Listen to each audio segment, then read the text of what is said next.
Welcome to Your Number Man, where we share financial strategies, business insights, and inspiring stories to help you navigate a successful business. I am your host, Johan Zanik, and my goal is to help you achieve a bigger life in business.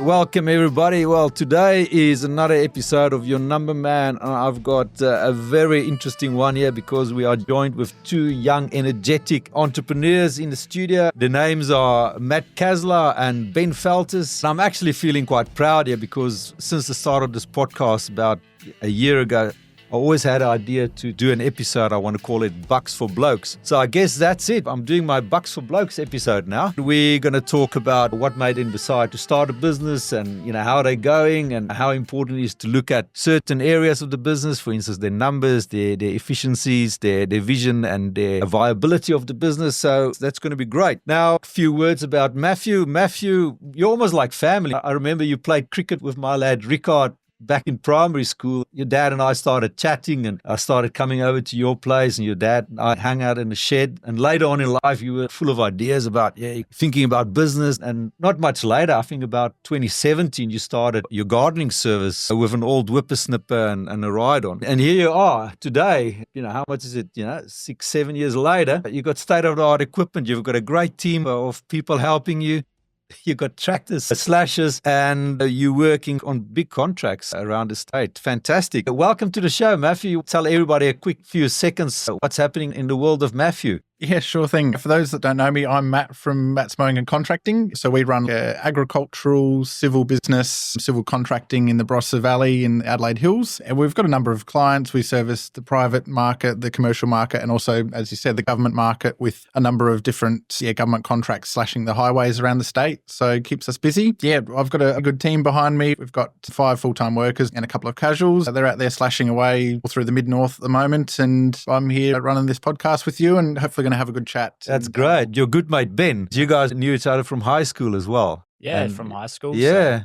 So Ben's an electrician. He's been running his business for 4 years now. Haven't known you as long as I knew Matthew. Matthew put you in touch with me a couple of years ago. We started having a look at your numbers and your budgets and your costings, your pricing. And I must say, I'm a keen follower of your business to see how far you came since I first met you. And your business name is Feltus Electrical. Yeah, Feltus Electrical. So, tell us a little bit more about it, Ben. Yeah, basically started about 2 years ago. Been learning a lot. We just do domestic electrical at the moment for residential customers. And we've got a lot of big plans to expand that. But at the moment, it's just myself. And like they say, running a business is very hard. But I'm learning a lot of things over the last couple of years. And everything that I'm learning is just improving. And it's going very good. I'm very happy where I'm at the moment. That's amazing. Business, you learn so much and you make mistakes and you correct it. It's all about risk. Business is so nuanced. It gives us a lot of pleasure. You make money from a lot of things and it's not always just hard work. It's usually a lot of risks in there as well. You got to take risk. You got to take challenges. You got to see opportunities. And you got to develop as a person because the more you develop, the more money you make in business. Personal growth as well. Personal growth, amazing. You could learn to know yourself as well. Absolutely. It's about being clear on what you want from business and then making that happen through planning, through your management, through your decisions you make every day. So if you're not clear on where you want to be, that's going to guide where the business goes in the future. I love that word clarity and it transforms into your business. Just for the sake of today's discussion, I've done a program in the beginning of the year and I said my goal or my vision for the podcast is to focus on 5 areas. The first one would be your business numbers. I reckon a lot of businesses should focus on their vision and their purpose. Thirdly, business models, how you scale, innovate and grow sustainability. Obviously, your KPIs, your key performance indicators, what resources, efficiencies you use, and also what are the market trends out there. Use your competitors. How do you differentiate yourself? What is your point of difference? So through our discussion here, we'll keep that in mind. That's my focus for this year and the podcast focus. All the guests will probably talk around those issues. So Matt, seeing that I've known you the longest and It's one of my favorite topics is numbers, or, that's why I call myself the number man. So how important is it to track your numbers in your business? And what areas is the most crucial? Look, this one's a bit of a weighted question. I suppose you're the numbers man, so I won't let you down here. But yeah, look, numbers in business, they're knowing them and being all over them, understanding what they mean, where they come from, how to use them most effectively. That's key to making smart businesses. Some people can, have a good feeling about something. Someone can take advantage of a good opportunity. But for those businesses, I think to succeed, to thrive, to last the distance, being all over your numbers, knowing my profit margins on a job by job basis is really important. Some of these jobs go for 4, 6, 8 weeks at a time. So keeping an eye on those numbers as we're going on a week by week basis, for example, on some of the bigger contracts helps me sort of decide, where do we allocate resources? Where do we, spend our time, our money, towards the end of some of these jobs? It's all good and well to sit back at the end of a job and look at the numbers and go, did I make the right decision here? Did I make the right choice in that situation? But being over those numbers as you go, that's quite important. And then cash as well. But in that project's going to last for 6 weeks, 6 months or whatever. Absolutely. The case might be. A key point for me being in the contracting side of things is that I've obviously invested into a lot of machinery, the tractors, the slashers, the utes, keeping an eye on the return on that investment as well. I've made a significant investment to be in this sort of industry. So keeping an eye on those machines, seeing that they're making the numbers, making me the money back that I've invested at a good rate is quite important. Amazing. Yeah, that's fantastic. I love that word clarity as well. Ben, so last year you and I, we worked on your numbers, your pricing, your costing, some of your financial goals, and you probably, massaged them since then a bit, got some other ideas in it as well. But how do you believe working on something like that, how did that set your tone then for going forward and in this great year of 2025 where you're going to thrive? What basis did it actually give you? Yeah, basically when I reached out to you, I was a bit unclear on hourly rates. It seems something very small, but it's very important. So reached out to you for that and we worked out what I should be charging, which is really important. And I've learnt and modified that a little bit since then by keeping track of my numbers. But then we also looked at doing a 5-year plan of our financial goals and just learning the numbers in regards to that. I found out what was possible and that really guided me as well. So there's a lot to learn, but I think it is possible from what numbers you showed me. Yeah. So. It's great. It's all numbers, it's like thrown into a bucket, but then you take them out and it's like putting them together like in a piece of puzzle as well. And that links into my next question as well, is seeing these numbers now come together, that helps motivating, to reach your long-term vision as well. Yeah, definitely. Like they're large numbers, but breaking them down to just an hourly rate and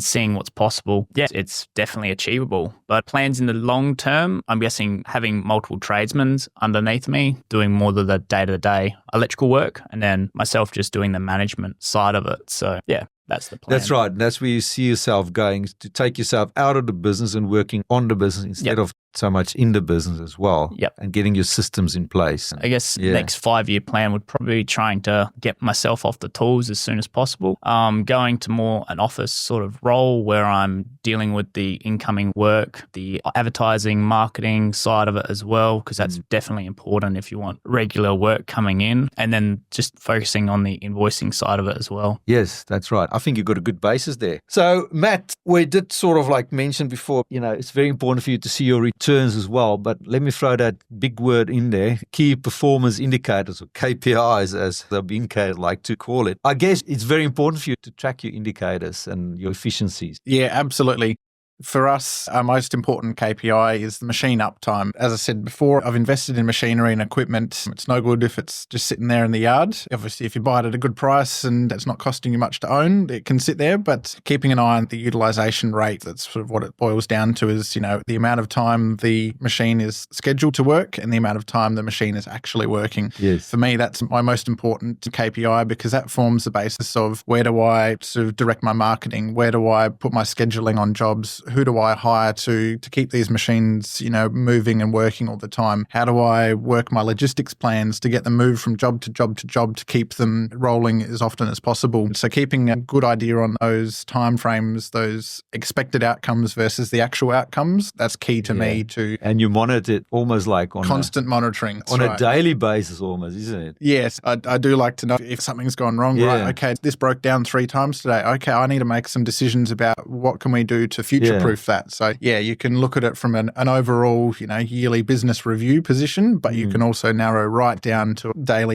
decisions. What can we change each day to keep those machines moving and keep those KPIs up? Yeah, and do you align that you sort of like, when you look at these efficiencies, I mean, you've got obviously your own purpose and your own values, but do you see how this is almost a little bit of a reflection of the Matt Kazla and a business, how that aligns with your personal values? It's like... Yeah, look, absolutely. Keeping true to yourself, keeping those goals and visions and purpose at the forefront of all of your decisions is crucial. A big driver for me is sort of wanting to give back to the community. Anyone who knows me knows that I like my volunteering. I'm part of the sports groups and the CFS. CFS, fantastic.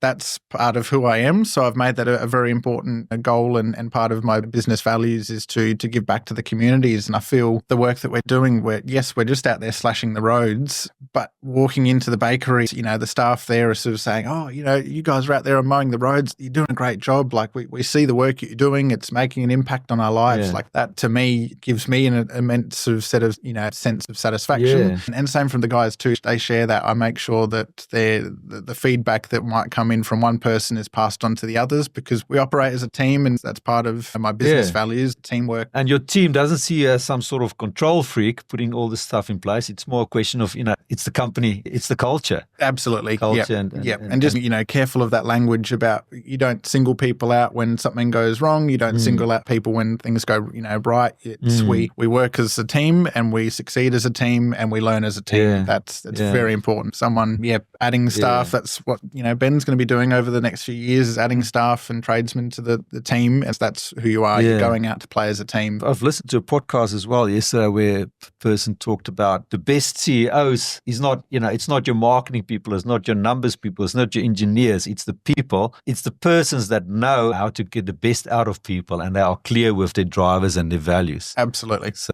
I think we're definitely on the right track there. Ben, like Matthew said, your main purpose in the next few years is going to be scaling and innovating as well. But where do you see IA coming into that as well? Are you going to use a little bit of IA? Yeah.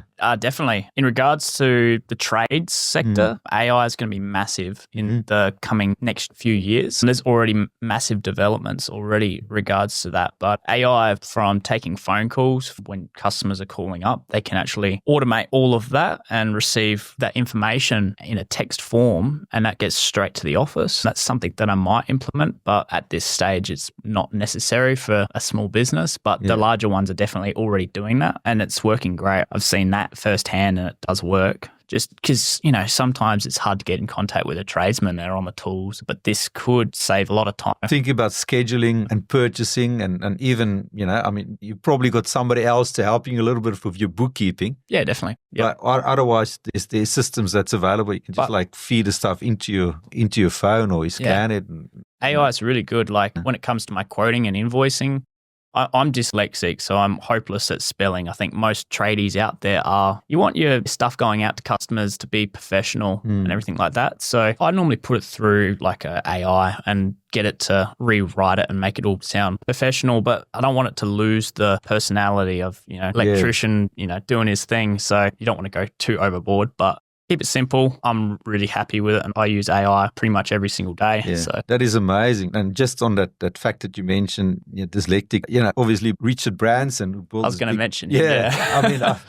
I've read about him, how he just stuck to his vision. Yeah. And he's got a great audio biography about him. Yeah. It's definitely worth Losing reading. My Virginities, that's the one. Yeah, I think that's it. And where he said it's about building your team, having your vision, and draw from the experts out there, draw their time, and get in touch with people that you want to be around with, that you can trust. That's right. It's like your network is your net worth. So it's like Did you say your network is your net worth? Yeah. Yeah. Good one. It's a right. great one. So, I'm going to take that. Everyone that I hang around, I feel like I can learn something from them. Like Matt, been mates with him for years. What he's doing is absolutely incredible. When I sort of look at him every single day and I think, I'm learning a lot of things from him just by talking to him. So yeah, I think after this we might sit down and go out for a pub meal or whatever and talk business. So. Yeah, that's right. Because although you can be in two different industries, you can be worlds apart, but touching on the numbers before, when Johan sits down with you and you go through, this is your projections, this is your 5-year plan, and you look at those numbers and you go, I don't know how we're going to get there. I don't think they're really that real. But then, you break down the numbers, the hours, the days, the people, and it really, truly becomes that vision. You have a vision. It's like that book. It's an old book. It's written in 1950, The Magic of Thinking Big, where this guy also mentions about having that vision in front of you. Then once you got that, your how is going to fit into that. And you're going to try and figure out how it's going to be done. So absolutely. Yep. And talking about how are you going to use AI? Mr. Kazla, who's also a qualified cybersecurity expert, isn't that right? Yeah, that's right. Yeah, so you're going to, obviously, we're talking about tractors and people as well, sitting on machines, but is robotics, automation, is that somewhere on your... Yeah, look, going to university and doing a course, a Bachelor of IT,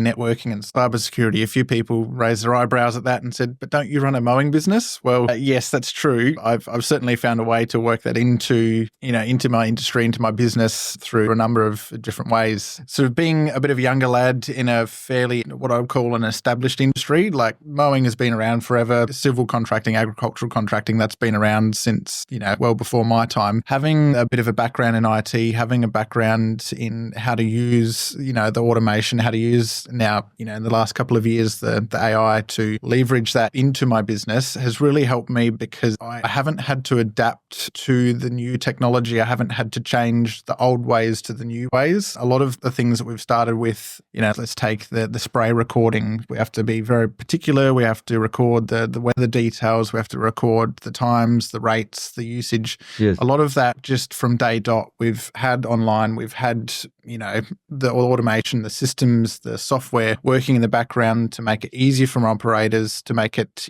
not so time consuming, make it more accurate. That has really helped us gain an edge over someone who might have been doing this in paper copy, might have been faxing it through every week, might have been doing it another way and has had to change to catch up, let alone to get ahead and use some of the programs and some of the software we're using to, keep an eye on where the machines are, what they're spraying, at what rates, in what areas, that kind of thing. That's great. We got to use it as well. Then, Ben, how do you see you using your resources, your time, your money? You're going to start building your team pretty soon. You're going to have systems. Mm-hmm. Yeah, basically, we're all got a limited amount of time each day, and I'm trying to ensure that I use my resources the best I can. What do I do? Basically, I've got a default calendar, which I refer to every single day. That's basically allows me to focus my time on key tasks in the business to make sure that I'm spending my time wisely. So that could be invoicing, the inquiries coming in, but I've actually got a set time that I'm on the tools. So obviously, if you're on the tools all the time, you're going to neglect some of these other key important tasks in the business. So that's one thing that I'm doing, a default calendar. And then I've got appropriate software which helps me track my time on different tasks. That saves me a lot of time running around. I can actually find locations of the jobs that I'm going to. I've even got a inquiry form that I send to my customers. So if they give me a call, I will send this link to them straight away. They fill in all their details and that comes to my software straight away. That saves me so much time entering their information in manually. Like if you get being dyslexic, like I mentioned before, you're on the phone and they're telling you email, I could get that wrong and then, they're not receiving an invoice. So small little things like that, efficiencies, really save a lot of time and reduce error, I guess, as well. So yeah, software and a default calendar, but also back costing as well. The software helps me track my hours and then I'm able to back cost those jobs and make sure that I'm allowing enough money and the materials are actually getting allowed for, but then I can allow for that for the next job as well. So that's right. And I'm glad you brought that word up, back costing. I probably don't mention it enough on this podcast. It's so important to go back. What have you done? Have you reached your margin? Because you probably set a margin with each job that you do. That's correct. Well. Yeah. With my back costing, I do that. I track every single job that I'm doing to make sure that I'm hitting my margins, but I also track it down to gross profit per hour. So I can work out which my services are making me the most money per hour. So then, down the track, I should probably be more focusing my marketing towards those services because they're making me more money per hour. So that's what I'm trying to do and get to that point. So that's amazing. And it's helping you better with, like you say, your marketing and your target. What can you focus on? What can you do best? Where's your profit lies and how can you deliver the best service? Yeah, like you say, it's tracking everything. The more things you track, the better off you're going to be. That is, and no, I love that a lot. That's a great answer. Matt, market trends, what do you see in the industry? How are you going to adapt to them and take advantage to the market trends out there that's happening in your specific industry? Yeah, look, in our industry, it's a very weather dependent, very seasonal business. Working outside, it's inherent. That's what we do. It's based on the weather. If we're having a dry year, there's going to be more of a tendency to move from grass cutting to the grass spraying, for example, because there's just not going to be as much growth around. There might be, a bit of a storm comes through, a bit of a really wet year in a certain area or a certain region. So then there's going to be this extra growth and an extra fire risk and an extra sort of, grass hazard when you're pulling up to intersections and there's grass on the sides of the road. So in terms of the trends, there's very much a need in my industry to be able to adapt to the season because it changes very quickly. You have a week of hot weather and everything dries off and everything slows down. You have a week of wet weather and everything gets growing and gets going again. So being able to remain flexible both with the team, they're trained in slashing operations and they're also trained in spraying operations. So very quickly they can go from one job to the next and adapt to that. But also machinery is easily able to change from a spraying setup to a slashing setup back to a spraying setup, depending on where the contracts are coming in from, depending on where the priorities lie. So I think, the key for our industry is just to remain versatile because it changes year to year,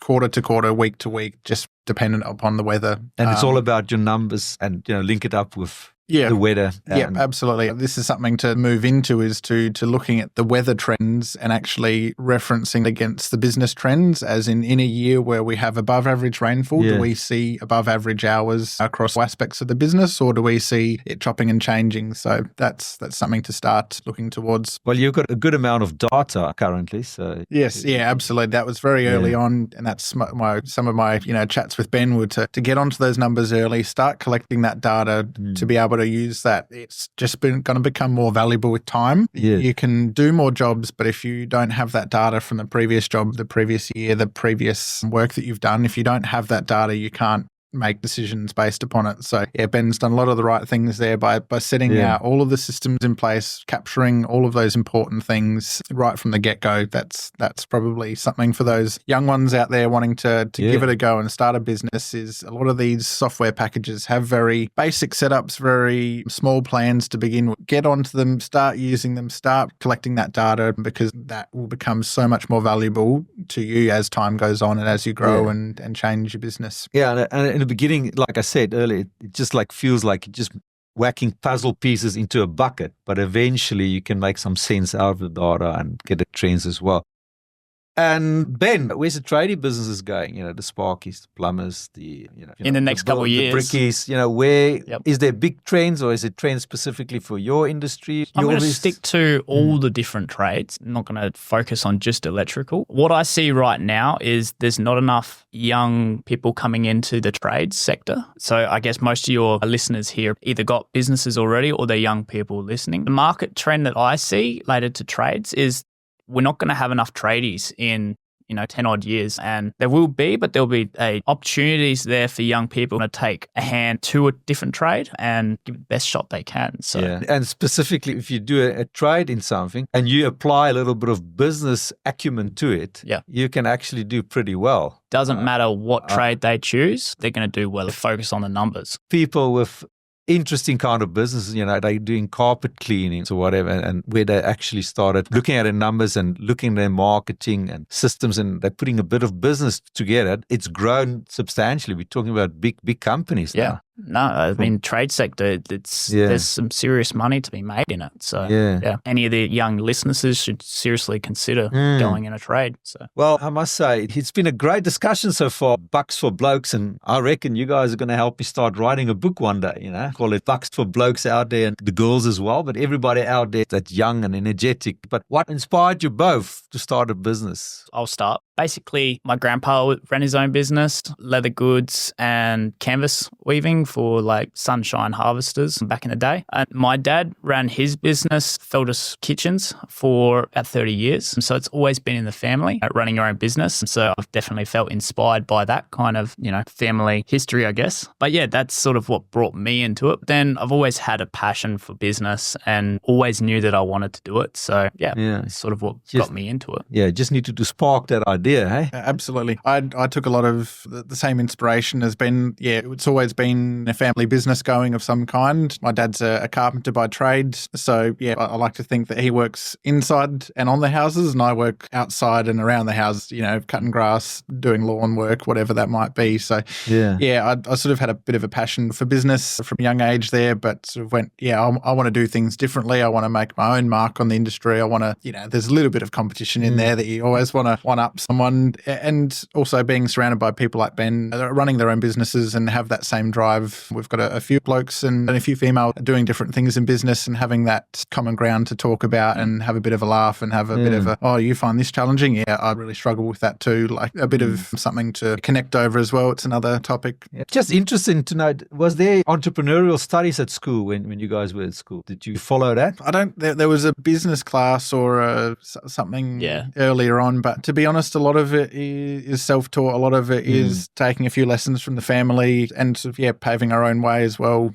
I think it would be different to someone who had worked in maybe a family business and worked for the family and then went out and did their own business. They'd probably take a lot of inspiration from what was already being done. But with both Ben and I, we've sort of started businesses on our own, doing our own thing, putting our own mark on the industry. So I'd say there was some helpful classes but I don't think nothing directly. I don't think school's job or role is to educate you about business. They're definitely in the task of creating good employees, not good business owners. Exactly. We are the university of life. You just go out there and you see what people do and throw spaghetti against the wall and see what sticks as well. What would you guys have changed in the last, 5, 4, 3 years? Oh, look, you could spend a lifetime wondering what you could have done differently. I don't often spend a lot of time reflecting on the decisions I've made in the past or what I would have done differently, because at the end of the day, you make a decision based on what you feel is right, based on the data you have, based on the numbers you've run, based on the instinct, it's hard to describe what the feeling is, but you make those decisions at those times and you make them to the best of your abilities.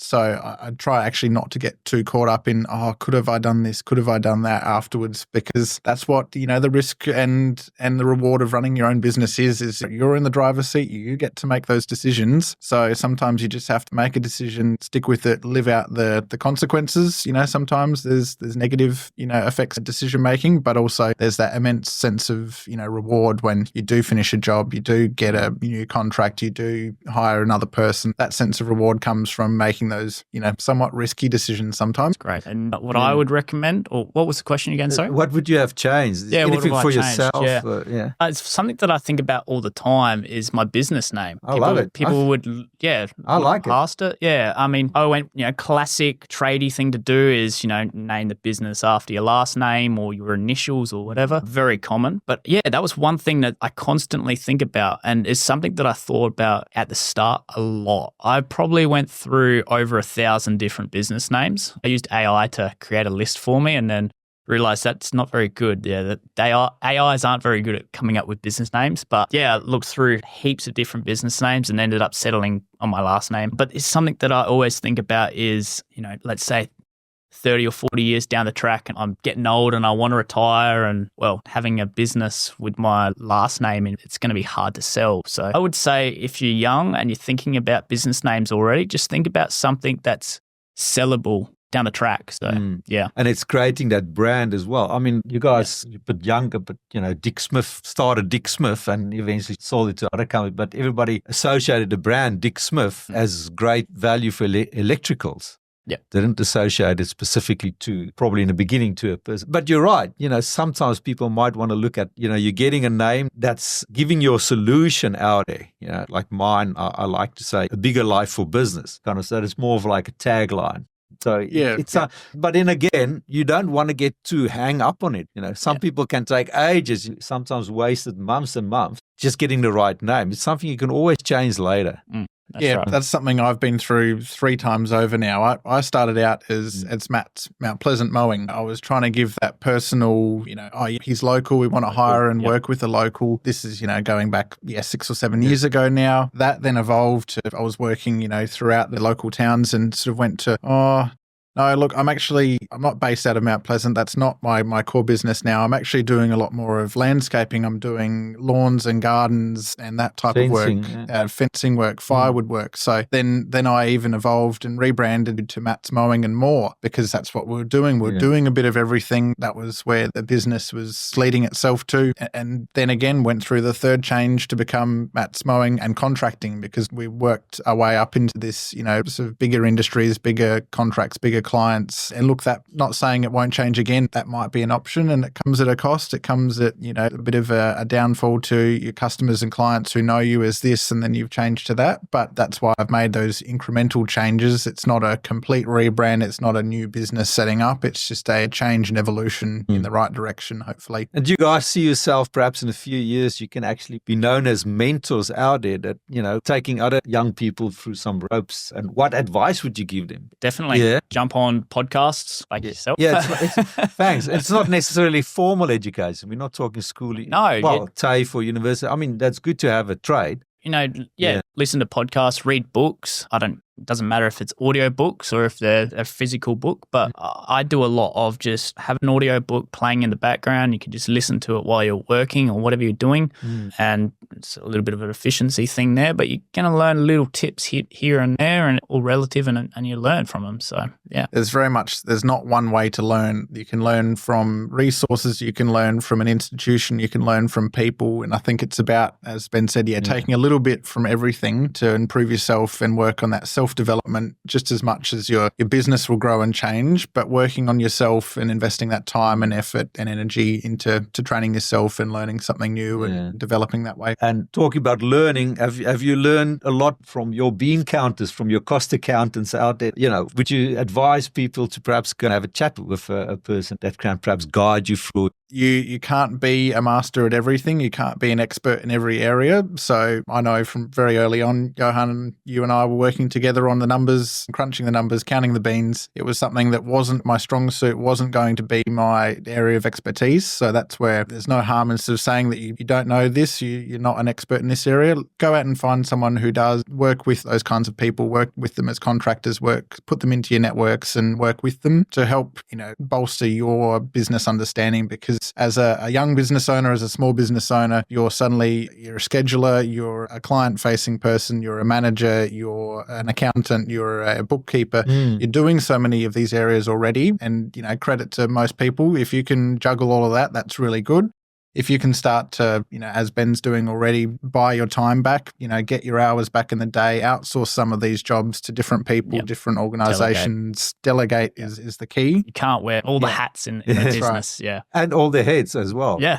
Heads and hats. You've got enough going through your head. So, yep, definitely. But that's great advice. I definitely agree with that. Okay. So, and guys, get some mentoring. If you're in, get some mentoring as well. I mean, you guys are perfect. In a few years' time, be mentors. Get a business coach when you're young. Get a business coach as soon as possible, and they'll save you so much money. It'll be worth it. Yeah, that's right. Good advice might seem to start, but it's gonna be a hell of an investment, isn't it? Yeah, no, that's great. Well, guys, hey, if we can sit here for a whole day, perhaps go and get a pub lunch back in here, and Sure. Keep on talking, but now let's call it a wrap for now. I really appreciate you guys coming in, and all the best for your businesses. We will put your details on the show notes, so people can check out your profiles on your website as well. Electrical done. You need a bit of some contracting work done in terms of machinery. Contact Matt, and Sparky work. Ben is great at that. Yeah, thanks guys. Thanks for that. Thank you. Thanks for having us on. Thanks. So I'll wrap it up now, and